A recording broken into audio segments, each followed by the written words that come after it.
Ladies and gentlemen, hello and welcome to Unit Lost. I am Josh, and today we're going to be looking at something a little bit special. Of course, it's the Stage 3 finals between BASTION Uprising and NYXL, and my lord, ladies and gents, these games were superb. All of the games on that playoff day, on that Sunday, were just phenomenally high skill, phenomenally well played, and I hardly recommend you go and watch them without me rambling over them, just to go and enjoy the gameplay, and enjoy watching the high-level Overwatch, and enjoy watching a meta without Hanzo everywhere, because I loathe it, ladies and gents. I absolutely loathe Hanzo. Anyway, right, aside from that, let's talk about this game. Now, we're going to be focusing on the match on Nepal because this one had a lot of interesting strategies going into it, a couple of interesting picks, and just a lot going on with it. You can see NYXL teasing a bit of a unique team lineup, and we're going to be focusing on that because they're about to change things up in quite a dramatic fashion. It's the return of the Bastion Strat on Nepal. Let's just pause it here so we can see Bastion lovely on the screen as well. There he is, ladies and gents. Bastion has actually joined us here in Pro Level Overwatch. This is not unheard of, actually. This is something of a cheesy strat. This is like a surprise strat, where if both teams just dash out using the Lucios just to dash out as fast as possible, one team sets up with a Bastion, you absolutely wreck the enemy. You absolutely destroy them. But BASTION Uprising are actually going to handle this extremely well. Also interesting to point out, BASTION Uprising going to be playing around the McCree mistakes, opting for that one. So he's going to be trying to create some space and then get some gunslinging done. Striker on the Tracer, no surprise there. Also, a bit of a surprise is seeing Jonak not on the Zenyatta. This is going to be a point that we are going to be keeping an eye on throughout the series, because I think it lends a lot to, how well NYXL are doing at any given time. The Ana in this strategy, when you're running this Bastion, gives you a huge amount of healing support, gives you a massive amount of healing throughput, but it causes some problems. So you can see straight away Boston realize, oh god, they've got the Bastion, we're going to back away. Jonak actually gets a sleep dart out very early as well, runs in to try and get some damage done, but ends up runs into Neko's balls effectively, and that just puts him down for the count. Boston, to their credit, you expect them, oh, they're going to engage, on this. One of NYXL is down, it's a 5 versus 6. No, Boston just decide to ignore the Bastion strat. And you can see, notes there, it's literally underneath the team, waiting for them to set up, waiting for them to reposition, so that he can get some damage in. Unfortunately, the healers are there for Libero, so he does have that support again. Can get us set up in this corner, and now they can drag the fight onto the point, but this is a much more advantageous position for Boston. There's a lot more sort of line of sight to exploit, a lot more corners they can peek around and get some damage done and get some kills coming through. So they're going to get that done, and then a couple of juicy headshots actually end up putting Libero down. I think Mistakes managed to land a couple of headshots, took Libero out before the healers could reach him, and now, the fight's starting to break down. BASTION Uprising have both their DPS alive, they're putting out a ton of damage, and sure, Animo manages to get out that sound barrier, but it's still not going to be enough. Jonak doesn't quite get to the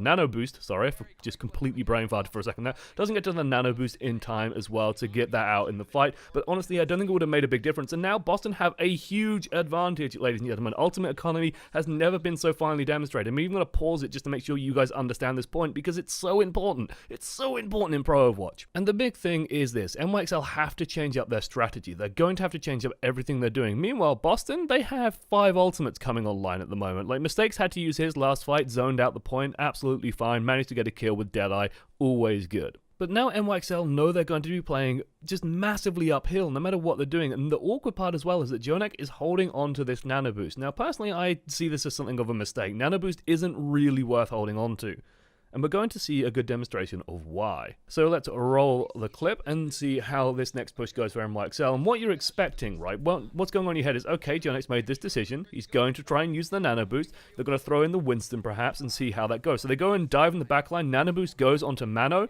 he ends up missing his first jump, but gets into the backline, flashbang's done, dead, and they just get a Valkyrie out of it as well. Calyx used Valkyrie, but he's going to use that fight anyway. Also, I want to show you guys something very important. I'm going to put it on the screen repeatedly while NYXL just get chased out.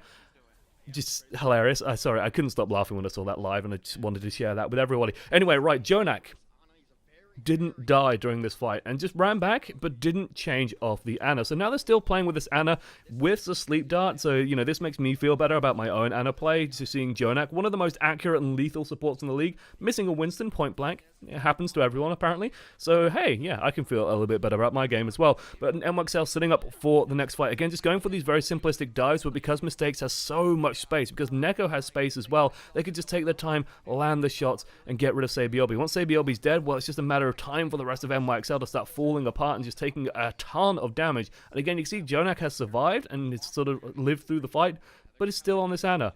It's still on this Ana, not really contributing much. I think they're just imagining they're going to play around the Dragon Blade, but Dragon Blade is an interesting, or rather Nano Blade is an interesting ultimate, and we'll talk about that when it actually crops up in the fight. Meanwhile, you can see Mistakes actually setting up. He's actually waiting his time for the Deadeye. Manages to actually stall this out a little bit. Now the Nano Blade goes in. Nano Blade can kill things through Transcendence,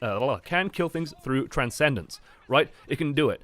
But when you got a team like this, as durable as this, and sort of playing as well as this, and Mistakes lands like 4 shots in a row as well, it's just insane. The support wasn't there for Libero. There wasn't any extra healing. Sure, he got a kill on Calyx, but it's still not enough. Mistakes just plays out of his mind, ladies and gents, lands a ton of shots and gets a ton of kills. However, he ends up out of position here, and this is crucial. You cannot end up out of position on McCree because that ends up happening. He gets surrounded and killed. And now NYXL, suddenly they're pushing back in. Jonek has died, finally, so now Jonek can swap as well. Striker's trying his heart out, but Sabiobi's just matching him punch for punch. Mano's hunting down these supports, getting the damage out there. Animo's still providing healing. Animo actually survives constantly throughout this entire series. Animo is playing phenomenal Mercy. It's kind of hard to see because you don't get to see them so much in the Overwatch League, so you don't get to sort of see the Mercy doing stuff. But Animo is not dying, crucially, and providing a ton of healing, getting a ton of resources. Jonek now back on that Zenyatta as well. Sabiobi and Libero playing pure dive, and Boston Uprising now have to start pushing back into this team. Now, what makes this work? Why do NYXL play this so well? It's because the dive is so beautifully coordinated. It's just so nicely done. Calyx has to activate Valkyrie super early. Pulse Bomb manages to find its mark as well on Gamsu. Gamsu super low, and suddenly NYXL follow up and get the kill on the back of it. Reses then get forced and have to come through, so Reses come out on both sides. But Sabiobi already still controlling around the point. He's waiting to see if Striker comes in and tries to contest the point against him. Libero gets himself set up. He knows that, okay, Neko's probably matching him blow for blow. There's the Transcendence. Okay, Libero is now set up for a fight. They've managed to push Boston back towards this rear area.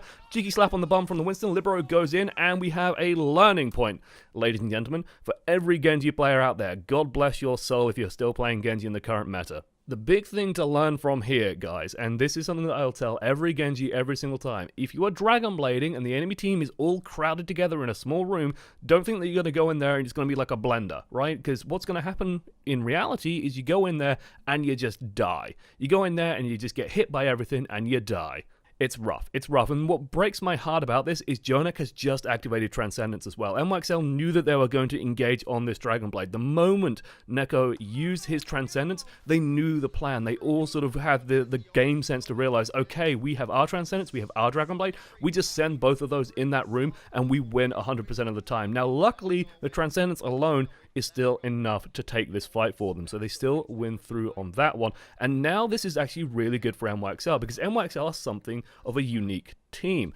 If both Zenyatas use their ultimates at about the same time, Jonak will generally build his Transcendence about 20 to 30% faster than the enemy Zenyatta. And this is something that will happen throughout the series. Now then, I don't know about you guys, but I have the bluest balls right now. Like, my god, I wanted to see the end of that. And this is actually a big sort of thing. This is actually a very big thing that is happening. The reason why is Mistakes has gone on a lone flank to try and get this Deadeye out. Didn't get any results for it because, you know, nothing pops up in the kill feed, so there's nothing here. So, hey, he doesn't get anything. But this is a big deal because this means the McCree has isolated himself. So what you're going to see is, I think it's Mano that peels for him at some point. And he's just going to go and deal with him because the McCree on his own is not very powerful. So as a result, Mistakes isn't really involved in this fight at the moment. Meanwhile, both NYXL's DPS are. And sure, Libero ends up going down, but now the peel starts happening. They start isolating the DPS. Mistakes goes down to Mano. Meko manages to get the drop on Striker as well with Sabiobi's help. And now it's suddenly the momentum starts shifting. The DPS has gone down on Boston Uprising. Calyx has had to run off and get that res, but that sets Sabiobi up for a kill on Calyx. Jonek beats out Neko, and now all the kills just start running in their favor. Libero swaps to the soldier so he can sprint back faster to the point and just get there in time. But 15-player kill streak, Sabiobi not shut down at all, and this is where those best tracer in the league debates start, you know, flaring up. Sabiobi should have been controlled perhaps a little bit by Striker, but Striker's unable to do so. Mistakes starts that fight in a bad position, doesn't get a kill with the Deadeye, doesn't get any results with it, isolated, killed, and suddenly momentum swings towards NYXL. Now then, we're going to go to Sanctum. This is a very interesting map tactically, and we're going to pause it and just take a look at the team comps, because this is important to understand. Because what we're actually going to see is we're going to see 3 battles, and I'm actually going to pull up a top-down view of Sanctum just to explain this. Alright then, ladies and gents, this is the best one I could find for you, and what this is going to show is, this is the point here, okay? And this is generally where you consider this the down area, but whatever, we'll do this angle because this is the best one I could find. So you have like the indoor area over here, and then you have like the sort of the balcony here, the balcony over here, and the balcony over here. Okay, and we're going to see 3 distinct fights between both of these teams. You're going to see the 2 Junkrats, generally with the Mercy sort of bouncing around in this space, fighting for this control of this area here. And they're just going to be sort of spamming at each other and seeing what they can do, maybe try and encroach into this room every so often, fight over the health pack, because if a Junkrat wins this, they can drop down and they control the indoor area on the low ground in here. You're also going to see the Orisa D.Va, so I'm going to put a T here for tanks. The tanks are just going to be fighting on the point here, okay? So that's what they're going to be doing. The Mercy is going to be there to support them as well, because the Mercy can sort of bounce between the Junkrat and the tanks. And they're going to be fighting for the just control of the point, staying on the point, trying to wear each other down, and just waiting for an opportunity to get something done. Now then, the third factor in this is the Widowmaker and the Zenyatta, who are going to be in these areas over here. And they're going to be fighting to establish crossfires across the point. And you're going to see this constantly in this match. It's just bullets and orbs just flying across the map, flying across the point to fight for control here. Whoever takes control, basically if you wear down the barrier here, the Widowmaker can then get shots on the Orisa and D.Va, maybe get a kill on the Mercy, and maybe that sets up your team to push forward. It's a very, very interesting little fight that ends up happening, and it's basically 3 mini battles happening, because sometimes you'll see the Widowmakers, for example, move into here and fight across this angle. Sometimes you'll see Junkrat tires be used to counteract through here, or sometimes they'll go more for the Widowmaker or the tanks. There's a lot of interesting play being used here, and this is going to shape how this entire point works. Alright then, ladies and gents, let's get started with rolling it out. And, you know, we're just going to see people adopting positions at the moment. They're just going to be looking for what they can sort of snag a quick kill, maybe see if they can get a couple of easy first blows, but unfortunately that's not really going to be how this one works. You see both Junkrats just trading spam against one another. Striker actually has amazing statistics on the Junkrat as well. I believe they show them during the series that Striker actually is pretty much first place across the board on Junkrat during this stage. No Jake Rat, it turns out. It's actually, well, it's the Striker Rat, clearly.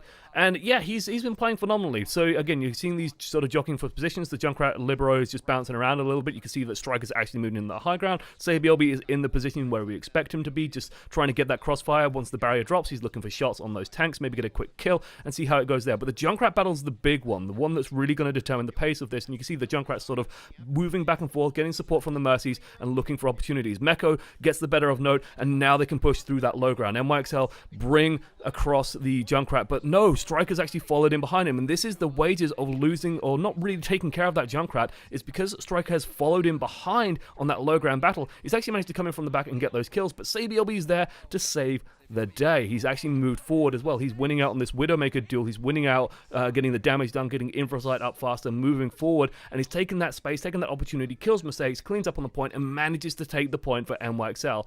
The battle's not quite going the way of BASTION Uprising, right? There was a breath of hope there for Striker.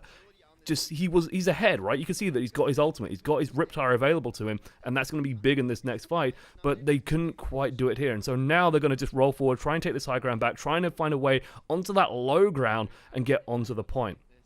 Striker's just waiting, biding his time. He's looking for an opportunity to get this Riptire, realizes he doesn't quite have it. He's waiting for his Orisa to get set up, I believe, at the moment. And now you're going to see Libero, well, he's managed to build up his Riptire as well. Striker's going to run off to get his. Libero's going to deploy his at the same time. Libero just sends it round, goes straight for Neko. Luckily, the Mercy's there. Striker spots Libero with the bomb, detonates Libero, maybe because he was afraid that Libero was going to blow it up, maybe because he just wanted to kill Libero, I'm not entirely sure. The Mercies, though, get the reses off at the end of the day, so it all kind of nullifies each other once again. But you can see Striker, again, taking that opportunity. He's just dipped down into that low ground, comes around in the back, manages to catch Mano out, deletes Mano from the point, and now mistakes, catches Libero on the wraparound as well, and suddenly the DPS from BASTION Uprising get that advantage. So Striker capitalizes on an opportunity, mistakes, managing to get a sniper's Libero, takes a bit of a risky angle to reposition, doesn't have an Orisa to cover him, and ends up going down. The 3 battles, determining the pace of this game, determining how it flows and how it feels,